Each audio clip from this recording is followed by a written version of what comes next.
Meni kuzatib borayotgan muxlislarimiz hozir anjirimiz oldi. Sara anjirlarimiz pishdi boshladi mana. Nimalari, mevalari ham mana katta bo'lib qolgan, mana ko'rsalaring.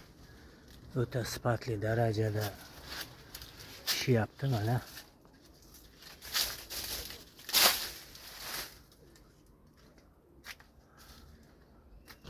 Ko'rsalaring pishib qoldi.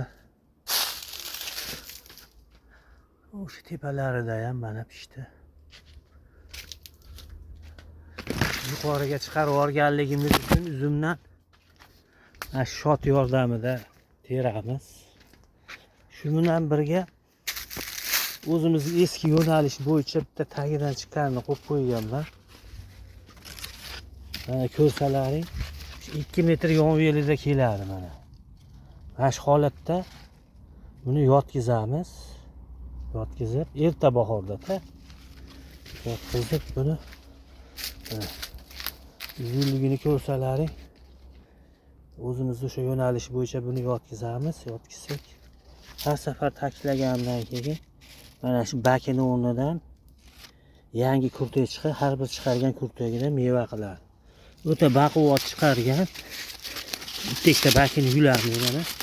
Yursa mana ko'rsalaring o'ta baquvvat. Yildan keyingi xudo xolasa ancha meva olsak bo'ladi. Buni butaganimizga mevalari ham katta bo'lib o'zgacha bo'lgan. Mana sarayda chiroyli bo'lib pishyapti anjirimiz. Bu tomonga ham qo'yib qo'yganman. Mana bu ham yotkizamiz buni, pastga yotkizib. Pastda meva qildiramiz, shunda o'rashga ham oson bo'ladi, boshqa qilishga ham oson bo'ladi. Ko'rsalaring shunaqa pishgan.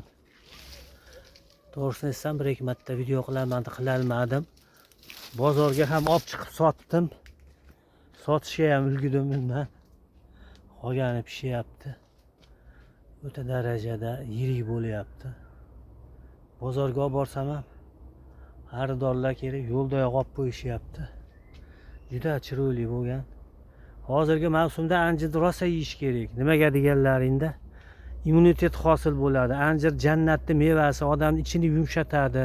O'ta darajada bu dorivor narsa. Bundan iloji boricha ko'proq yeyinglar.